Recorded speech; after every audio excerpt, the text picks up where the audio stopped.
Hello, welcome to a slightly different thing for How Do You Drew? Yes, this will be the preview for our Patreon exclusive episode about Little Girl Lost Chapter 1 and a little bit about the book and the prologue of it. So here's your little preview. If you guys like what you hear, what you need to do is go over to our Patreon, patreon.com/How Do You Drew. You can sign up for either our $1 Bit of Barrymore membership or our $5 Doozy of Drew. Doesn't matter. It's going to be available to both levels, and it helps support us and the work that we do, and we appreciate it. And so to Yes. thank you, we're doing our deep dive on Little Girl Lost, Drew's book from 1990, her autobiography written at age 14. Ooh. Okay, so here's your little bit that you guys get to hear. You know where to Enjoy. find the rest. Enjoy.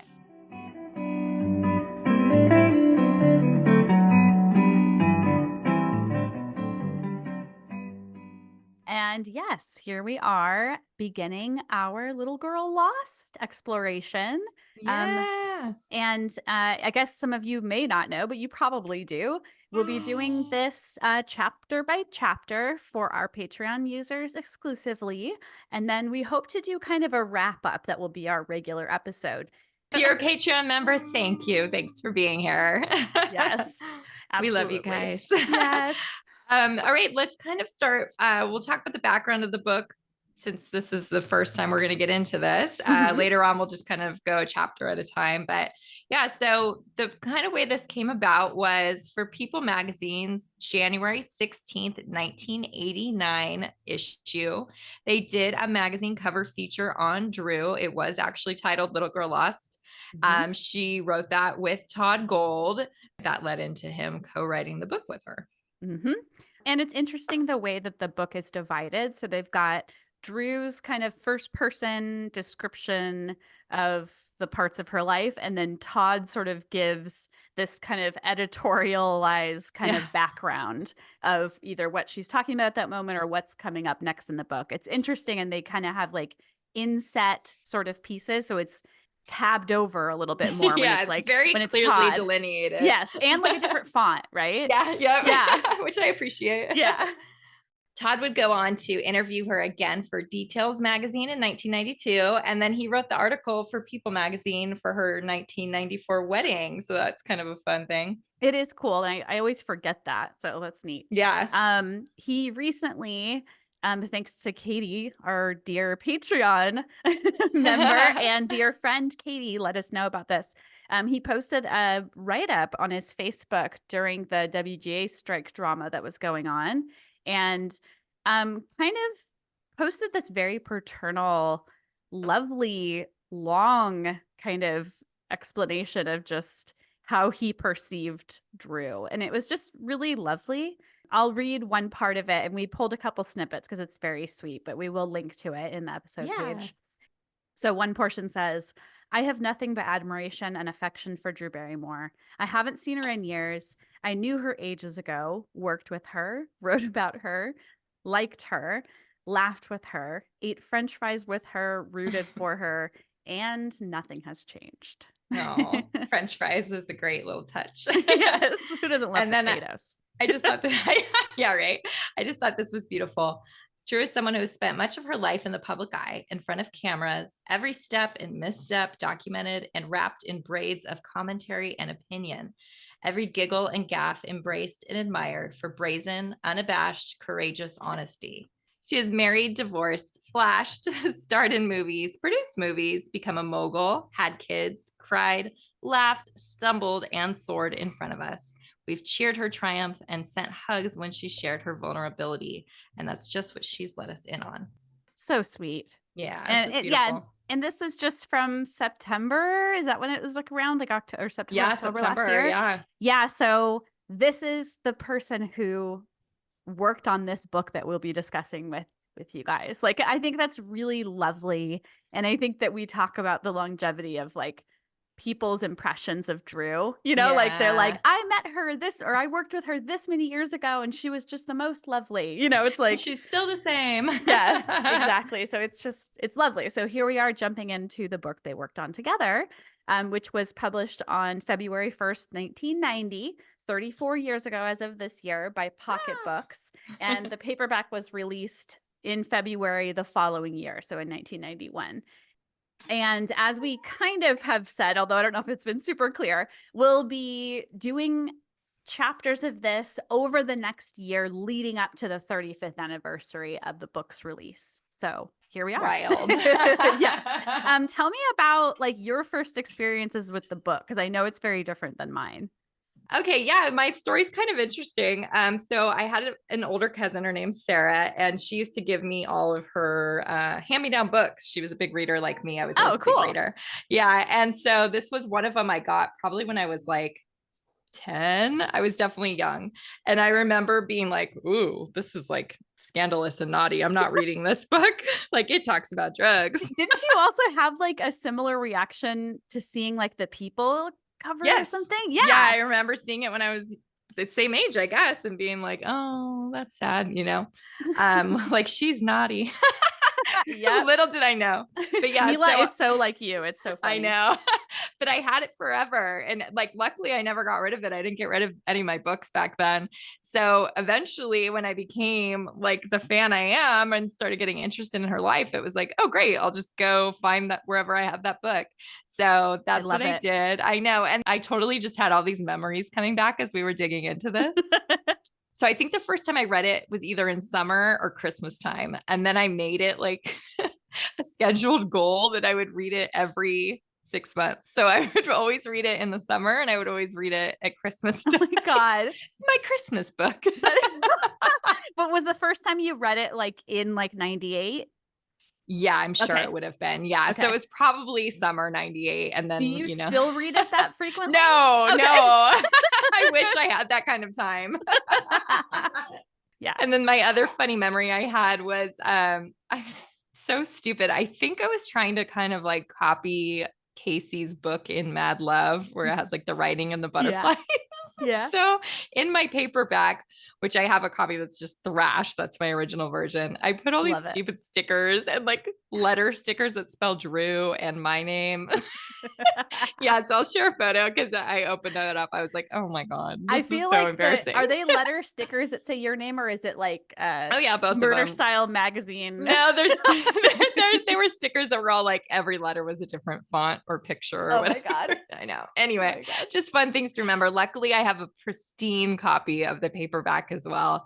And I have the hardcover. We're very lucky. I guess we didn't mention that this book is really hard to come across these days. Yeah, that's a super strange thing. Like I also, so you have the hardback and 2 copies of the paperback. I have the same. Yeah. I don't remember who I got my second one from, but I feel like it was one of the like collections that ended up with us. I was kind of thinking the same for me. And I don't remember. It's interesting that we both have like an additional copy that we don't remember getting. Mm-hmm. But I couldn't have paid more than like $25 for the hardback, and that thing is going for like over 100 easily. Yeah, I've seen the paperback for 100. Like what? Crazy. So my recollection, I don't recall where I got it originally, but it had to be inexpensive because I was a teenager. And I remember reading it in like freshman year of high school and writing like a book report or some kind of report about it. Oh, I love that. And I have the notes somewhere. Really? But yes. And I remember one of the facts I wrote on there, which was not from the book. I wrote Drew is short for Andrew. Like that was definitely like misrepresented somewhere along the lines. I remember, I think I had even like a card game that had that fact on it. That sounds right. Yeah. But like that, it was like around then that I remember first reading it. So early on in my fandom. So at some point in 98, like late 98, probably early 99.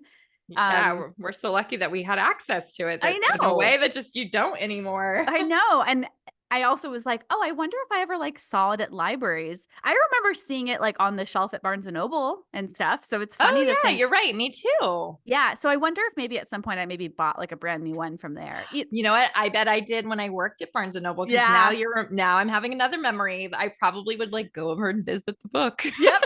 And be like, hey, Drew. Oh man. So funny. I'm like, hey, Drew, your book is here. How cool. You're amongst the other biographies. Okay. So now let's jump into the book itself. So the paperback and the hardcover are two different photo shoots. Interestingly enough, the hardcover one is the photo shoot that was done for the '89 People magazine, and Uh-huh. then the paperback is the photo shoot that was done for what will follow later, the 1990 People magazine. So That's that's funny. fun. They're both by Mark Sennett. He did both of them. Yeah, they're both Drew with her like I almost want to say perm, but is that her natural curl? Yeah, I don't think so. I don't think Anyway. either one of them is. Yeah, probably not. Her curly blonde hair. Yeah. I Classic 89 prefer, do you have 90s. a preference on the covers? I prefer the hardback. Okay. That's funny. I prefer the paperback, but I think it's just because it's like the one I always had. Like the one that's in your mind as the one. Yeah. And I also prefer like her look in that photo shoot a little bit more, probably because she's blonder. Probably. I think maybe I don't know what it is. I think I might like the design of the font more Yeah, on the hardback. I actually agree. Like objectively, I agree with that. Yes, but I understand you have like a different kind of connection to it. Yeah. Also, we will say like Ashley like literally has hers in her hands. I am not yet holding mine in my hand, but I am having my father send my worst copy so that I can have one here for the. Oh, you're such the a other. poser, Anne. I can't believe you don't even have it with you. I know. I can't believe it. I think I wanted to protect all of them, knowing how much they're worth, and now I'm like, I need it for research. I need the physical book. The struggle. Yeah, I also want to see if I have any like notes in mine or anything. I don't think I do, but anyway. It'll be fun. Okay. There is a dedication page, and it's got a lot of people listed, and they're going to kind of overlap with the acknowledgements, which is funny, but let's just mention it real quick. Okay. So on the dedication page, she says, to Mom, Jan, David, Beth, Betty, Lori, Dallas, and my father, which is the main reason I wanted to mention that. Yeah. He's not in the acknowledgements, I don't think. I also find it interesting that we know like about half of those names, who they are. Yeah, and like right? who are the others? Yeah, I know. Okay, and then in the acknowledgements, a couple of notable names because there are quite a few, and they all have little notations. It's really actually pretty sweet. Yeah, that's the little true. things There's like that a little she line writes. for each. Yeah, Mhm. so her counselors are mentioned. Ellie Keats, which you made a note that that's the code name in the book is Edie. That's Ellie Keats. David Crosby. Again, these are like just listed by first name, I think. Like I think it just says David. But we can infer. Yes. So David Crosby and his wife Jan Dance and Steven Spielberg and then Todd Gold and her mother. So if you want to read the notation for Jade. Yeah, so that was the only one we wrote down because I just thought it was a nice one. It says, through good and bad, pain and relief, life and death, sun and rain, there will always be us. I love you for everything. The mistakes we both made. We're coming out beautifully. I love you forever and ongoing everlasting support. And I mean, we're going to get into Jade a lot in this book. So it's a complicated relationship. It is. I was going to say there are some things even in the first chapter where I kind of like slightly cringe, but we'll get into that. After we get into the prologue. So there is a little prologue. So Drew kind of gives a heads up in this prologue that as much as she wanted to tie everything up in a neat bow for this book, and I'll quote this, quote, a nice upbeat ending with no loose ends, like in the movies, an ending that would leave me feeling quite the heroine, which I love that honesty. She actually ended up relapsing while writing the book, and she ended up having to add 2 extra chapters to the end. And I really love how she realizes she really has to be honest. Yeah. And in so many ways, this process is like forcing her to find herself, which we're always saying she's done over and over and over again since, as we all do. Anyway, so a couple of quotes from the prologue. In place of the happy fantasy I intended as the ending, what I wrote is a truthful one and a realistic one to anyone who is or knows a recovering addict alcoholic. There is no happy ending because there's no end to the struggle for a clean and sober life. The happiness comes from knowing that you're alive and have a fighting chance to enjoy it. Yeah. Did you like kind of read this, like knowing that she's quit drinking, for 2 years now and just like, whoa, definitely wild. I think that our timing to do this now is quite interesting because we never would have been able to be like, she's still struggling. True. I also think that over the years I've just been like, oh, she's able to like just do it casually, whatever. Like she's wild. That's true. Yeah. It's like she she perceived herself to be able to continue just like having it under control with drinking. And definitely, why would we not have believed her? But she has since come out and said that is not the case, and that alcohol is basically like her poison. Yeah. But also, like, she is very high functioning. Obviously, she hasn't like destroyed her own life and career like her father did. Even throughout the book, we'll see that she was always functioning as far as career and profession. Like, she never missed a day. She wasn't flaky with her job. She always took her job so seriously. We will get into that in this chapter, actually. Yeah. And that's something she's always been very clear about, like her whole life. And she always likes to make it very clear, like, I don't mess around. Like, people think I'm, whatever they think about me, but I work. And I work hard. Since I was in diapers. Yes. And it's true. So chapter 1 is called Headlines. And it opens with discussing how making ET was like the best time in her life. And she's quoted, "I was a 6-year-old girl who always preferred make-believe and fantasy and playing dress up to reality. Anything where I could lose myself in another character. And then I was introduced to this wonderful, cute, wrinkled creature named E.T. I fell in love." So sweet. She mentions like how she used to have lunch with him, and she put a scarf around his neck, which is funny because we just shared a photo of her with ET in a scarf from Katie the superstar. And then she says that she got super sad towards the end of filming, but Steven told her that she could visit ET whenever she wanted, which I'm like, I don't really know how that was. Sure, Steven. Sure. But it made her so happy. Yes. I mean, that's very sweet. We know, like, it's kind of infamous that Steven is so good with children on set. Okay, so this is one of those spots where Todd Gold comes in and hard cut. I put in the notes because it's like she goes from this little sweetheart, innocent little girl to like, I think the now last she's line on drugs. That's like the last line is, "I fell in love," and then it's like, "She spent the last 6 months."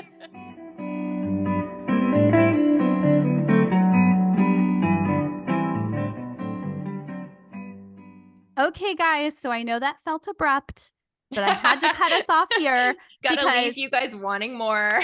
You haven't paid your $1.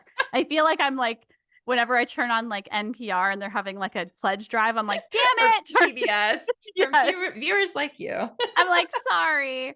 But yes, this is the episode we're releasing this week. So just a little tease for you guys. And if you're a Patreon member, go to your Patreon account. The episode in its entirety will be there. And we hope you enjoy it. And we hope to see you for more. Don't forget, we'll be covering every chapter of Little Girl Lost, one episode at a time, over on patreon.com/howdoyoudrew.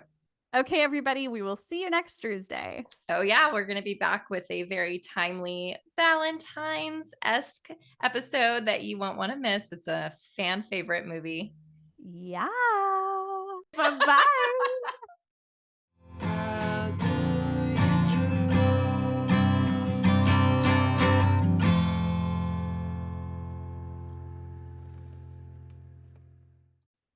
This episode of the How Do You Drew podcast was researched and produced by Ashley and Ann from thedruseum.com with help from our sponsor, Positive Medium.